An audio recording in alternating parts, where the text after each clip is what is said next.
Ouais, bonjour, bonsoir les amis. J'espère que vous allez bien, que vous êtes en forme, que vous avez la pêche. Alors, je voulais ici répondre à la question de Thomas, d'ailleurs qui était caélien, hein.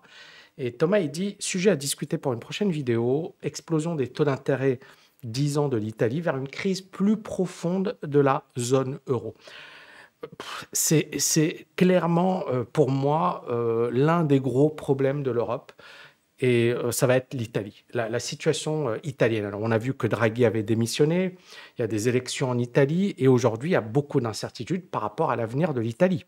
Et c'est d'autant plus le cas que la dette italienne est juste explosive. On est aujourd'hui sur des niveaux voilà, historiques, hein. On est 150% du PIB, d'accord? Et ça en fait l'un des États européens où l'inflation est la plus élevée. Et c'est ça le plus gros problème de l'Italie. C'est finalement la dette qui est importante, les taux d'intérêt, je vais y arriver juste après, qui explosent par rapport à la France, par rapport à l'Allemagne, la situation économique qui ne s'arrange pas, la gouvernance, il n'y a pas de gouvernance, c'est-à-dire qu'il n'y a pas aujourd'hui de personnes qui dirigent l'Italie, et on est véritablement face à une impasse. Soit on trouve des solutions rapidement, soit l'Italie sombre, d'accord, économiquement parlant, mais ça peut entraîner les autres économies, à savoir l'Allemagne, à savoir la France, à savoir d'autres pays européens, dans cette tourmente européenne. Alors bien évidemment, et c'est clairement le point le plus important, c'est est-ce qu'on va laisser faire? La réponse est non, c'est-à-dire que et l'Allemagne, et la France, et l'Espagne, etc., même les pays comme les Pays-Bas, etc., vont soit on laisse tomber l'Italie, et dans ce cas, l'Europe, l'euro disparaît, d'accord? Ou alors il y a une crise, ou alors il y a une réunion d'urgence et on se dit ok, on sort l'Italie de la zone, ce qui est quasiment impossible. Quasiment impossible, hein. C'est un des pays fondateurs, etc. Donc ça va pas se faire. Alors ça, c'est le premier cas extrême. Deuxième cas, c'est de se dire, OK, on va continuer de financer. Il y a une crise qui est conjoncturelle, il y a la crise en Ukraine, il y a de l'inflation, etc. On est déjà à des niveaux élevés de dette, on va continuer. Pour moi, c'est la deuxième solution qui est la plus probable. Mais clairement, ça peut tenir. On peut tenir encore 1 an, 2 ans. On peut avoir une excitation, on peut avoir des frayeurs. Mais à long terme, cette situation n'est pas tenable. C'est-à-dire des dettes aussi importantes, des taux d'intérêt qui risquent de flamber, l'inflation. On est dans une situation inédite, les amis. La dernière fois qu'on avait autant d'inflation, c'était dans les années 70. Et dans les années 70, le monde n'était pas comme aujourd'hui. Il n'y avait pas, notamment l'Europe, n'avait pas de vrais concurrents, hormis les États-Unis, au niveau international. Donc l'Europe, elle était un petit peu, elle était même très protégée, d'accord? Le pétrole était à des niveaux élevés, mais les pays de l'OPEP n'avaient pas la force qu'ils ont aujourd'hui, d'accord? Aujourd'hui, ils sont bien plus puissants qu'avant.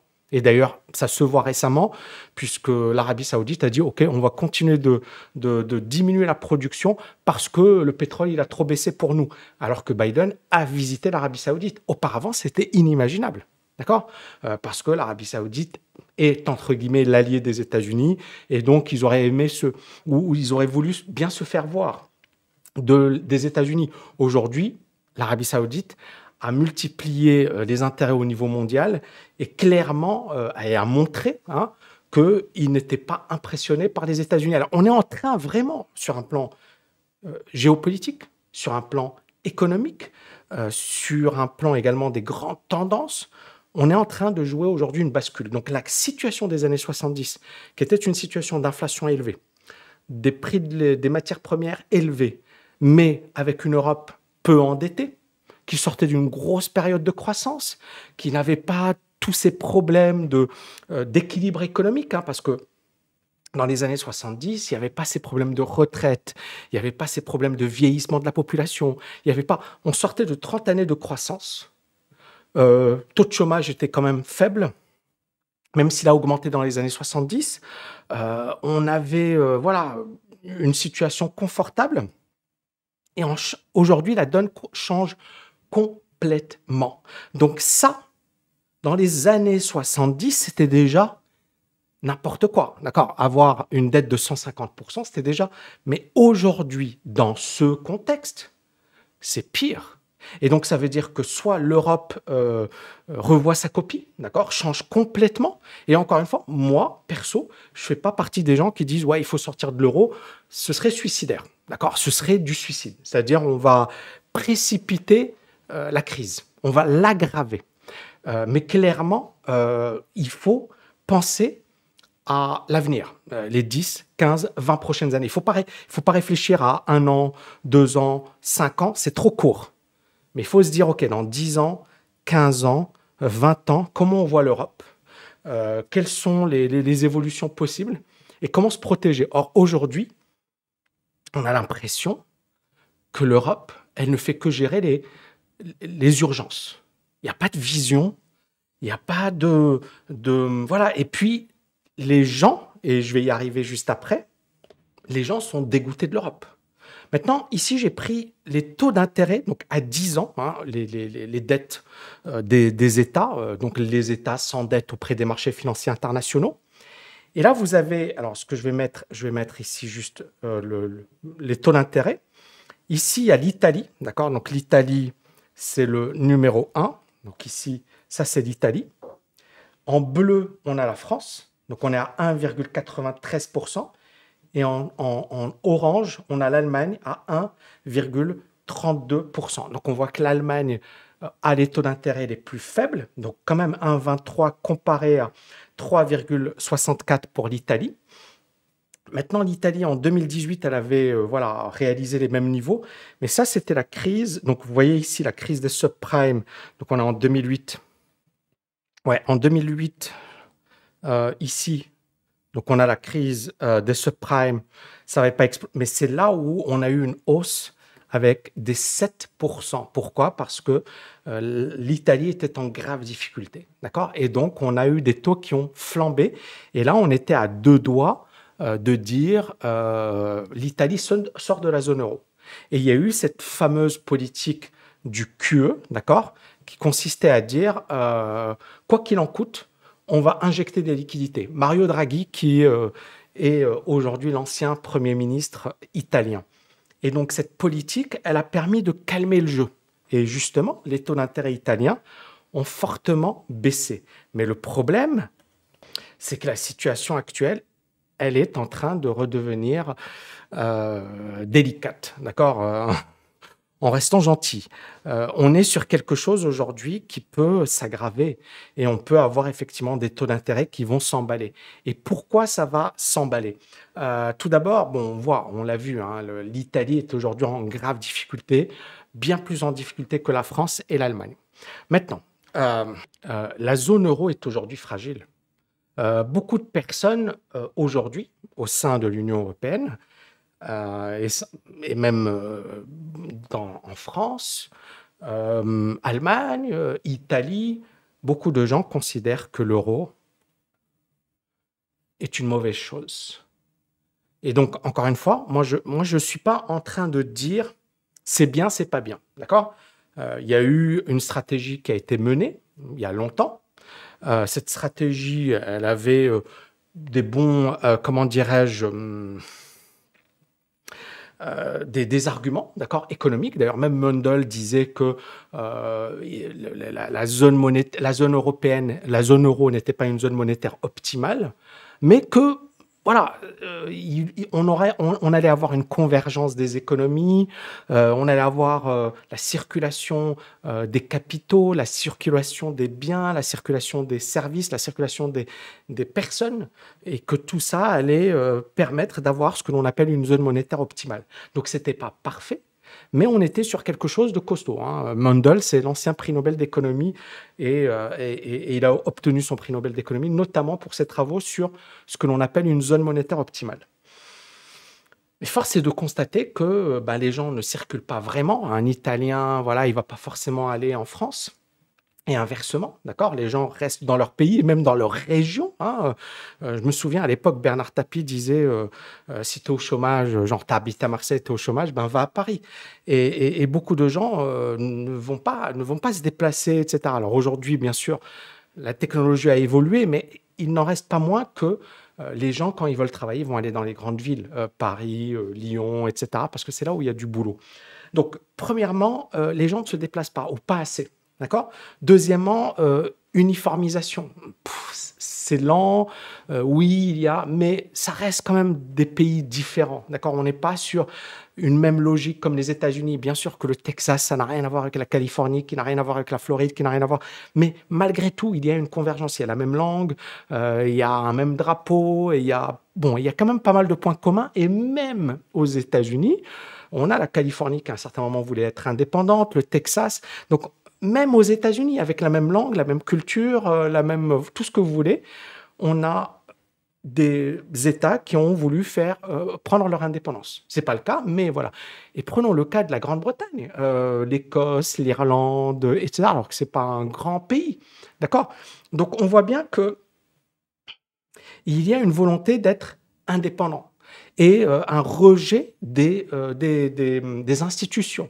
Et même un rejet des hommes politiques et un rejet de la politique en général, et on le voit avec les élections. Et donc, clairement, ça ne va pas aider à avoir une Europe plus forte. Au contraire, ça va être un facteur qui va probablement accélérer la fragilité de la zone euro. Je ne dis pas la sortie de l'euro, parce que pour moi, ce n'est pas quelque chose qui peut se faire comme ça, et c'est suicidaire hein, sur un plan économique. Mais même voilà, des gens qui étaient contre l'euro en France, hein, aujourd'hui ne le sont pas. Par exemple, prenons Mélenchon ou Le Pen. Il y a quelques années, ils disaient oui, il faut sortir. Aujourd'hui, ils ne le disent pas parce qu'ils savent que c'est dangereux. On peut jouer avec... voilà, mais on ne peut pas dire ça parce que dès qu'on dit ça, on rentre dans un no man's land. Et ensuite, il faudra assumer la responsabilité. L'homme politique qui le fera, qui le dira, on ne sait pas comment ça va se passer. Et c'est ça le truc, c'est que c'est facile de dire il n'y a qu'à faire ça, mais la suite est compliquée. Donc l'Europe aujourd'hui, elle est vraiment dans une situation très délicate. Les marges de manœuvre de la BCE sont limitées. Que la BCE aujourd'hui, elle doit soit augmenter les taux d'intérêt, mais si elle augmente fortement les taux d'intérêt, bien sûr c'est bien pour combattre l'inflation, mais ça va mettre à mal l'économie européenne, mais ce serait quelque chose qu'il faudrait mettre en place.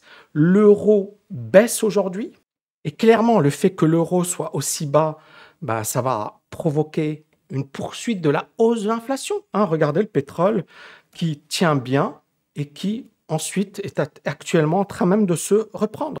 Et l'Arabie Saoudite a dit, voilà, nous on veut un pétrole à 100 $. Ils sont chauds pour 100 $ parce que l'Arabie Saoudite aujourd'hui a gagné énormément d'argent avec la hausse du pétrole, etc. Ils sont en train d'engranger des liquidités parce qu'ils savent que le pétrole n'est pas illimité, qu'à un certain moment ce sera fini. Et aujourd'hui, ils sont en train voilà, ils veulent profiter de la situation. Et je pense que chaque pays essaie de tirer son épingle du jeu. Et c'est ce qui se passe. Et bien évidemment, on a le conflit là, qui n'en termine pas, qui ne s'arrête pas et qui ne facilite pas la tâche. C'est-à-dire l'Europe avait déjà assez de problèmes avant la guerre et la crise entre la Russie et l'Ukraine. L'Europe a pris un parti hein, qui est de défendre l'Ukraine, d'accord et bien sûr, parce que là, on parle d'économie, mais voilà, le risque, c'est que la Russie ne se contente pas de l'Ukraine et aille beaucoup plus loin et fasse. Donc, on ne peut pas reprocher aujourd'hui à l'Europe. C'est très délicat. Hein. Je ne suis pas un homme politique et je ne suis pas. Voilà. Mais on ne peut pas reprocher à l'Europe aujourd'hui de ce qu'elle a fait. Pourquoi? Parce que finalement, ils essaient de protéger la suite. C'est-à-dire, qu'est-ce qui va se passer après? Et Poutine, personne, parce que, hormis les Américains, je me souviens même, il y avait un candidat Zemmour, il disait non, Poutine ne va jamais envahir l'Ukraine. Bon, bah, on a vu ce qui s'est passé, et je pense que ça lui a coûté même pas mal de voix. Mais clairement, très peu de gens avaient anticipé ce qui allait arriver. Et donc, ça a été un choc, hein. Ça a été un choc pour l'Europe, ça a été un choc pour le monde. Et puis, ce qui est intéressant, c'est que l'Europe et les États-Unis se sont dit, voilà, la Russie est le paria, c'est le pays à condamner, tout le monde doit le condamner, etc. Et ce qui est intéressant, c'est qu'on a vu des pays comme l'Inde, le Brésil, des pays africains dire non, non, nous, on n'est pas contre la Russie. Nous, on n'est pas contre. Et moi, je suis à Dubaï et c'est intéressant leur stratégie parce qu'à Dubaï, il y a des Ukrainiens, il y a des Russes. Et en fait, Dubaï dit oui, nous, on protège voilà, l'Ukraine, on est contre. C'est comme la Chine. On est contre, mais on n'est pas contre les Russes. La même chose en Turquie. Et donc, on voit que ce conflit fait que l'Europe et les États-Unis, qui pensaient dominer la scène politique, économique mondiale, et qui sont pour le moment encore, hein, l'Europe et les États-Unis, c'est les numéros 1 au niveau mondial sur un plan économique. Il n'y a pas photo, d'accord? Mais on sent clairement qu'il y a un changement de leadership au niveau mondial. Et même si la Chine aujourd'hui est un petit peu fragilisée, etc., mais on sent qu'il y a un vrai changement de leadership. Et quand aujourd'hui vous avez vu Pelosi qui est allé à Taïwan, qui est pour les Chinois, c'était une vraie, comment dirais-je, provocation. Ce qui est intéressant, c'est de voir la réaction des Chinois. Et les Chinois, ils ont voilà, fait des démonstrations de force. Et ça fait peur parce que là, on a un conflit Ukraine-Russie qui peut dégénérer, hein, ça peut dégénérer. Alors bien sûr, on se dit, OK, les gars, il faut qu'ils soient raisonnables, il faut qu'ils réfléchissent. On est d'accord. Mais quand on voit Pelosi qui va à Taïwan... Mais pourquoi Pelosi va à Taïwan? Parce qu'elle sait que la Chine, elle est à deux doigts de dire c'est bon, Taïwan est à nous. Arrêtez de nous embêter. Et donc, on est véritablement aujourd'hui en train de vivre sur un plan historique quelque chose d'inédit à tous les niveaux, économiques, politiques, géopolitiques. Et puis, bien évidemment, les cartes sont en train d'être rabattues. Et donc, on a véritablement quelque chose qu'on n'avait jamais vu voilà, dans l'histoire, ou qu'on n'avait jamais imaginé. Et le plus incroyable, c'est que ça s'est fait très, très vite. C'est pas un phénomène qui s'est fait... Non, non, non, c'est très rapide. C'est pas en plusieurs années, même si c'était en préparation, c'est que tout a accéléré très rapidement. Voilà, les amis, un petit peu mon point de vue. Alors, bien sûr, je ne maîtrise pas tout. Hein, je suis pas en mode... voilà, c'est juste, pour moi, l'Europe est fragile. L'euro est fragile sur un plan économique, sur un plan technique, sur un plan fondamental. L'économie, elle n'est pas encore sortie de cette période d'incertitude. Et clairement, aujourd'hui, beaucoup de choses vont se jouer sur la gestion de la BCE, l'Italie, les élections italiennes. Voilà, il y a énormément d'incertitudes. Et on est peut-être en train de vivre un moment pire que 2011, 2012 pour la zone euro. Et donc, on verra comment les choses vont évoluer. Merci infiniment. N'oubliez pas de liker, de partager. Je vous dis à bientôt. Ciao, ciao, ciao. Hello! Comme tu fais partie de ma communauté, j'ai décidé de te faire un énorme cadeau. Je t'offre le livre audio de mon best-seller Agir gratuitement. Ce livre, c'est 8 heures de contenu de dingue sur le mindset, la productivité, la bourse, l'immobilier, le business en ligne, le trading et bien d'autres choses encore. Et c'est gratuit. Mais en bonus, tu auras également accès à une communauté incroyable. On est déjà plus de 10 000 membres sur ce groupe avec lesquels tu pourras échanger. Il te suffit de cliquer au-dessus, en dessous. À très vite. Ciao!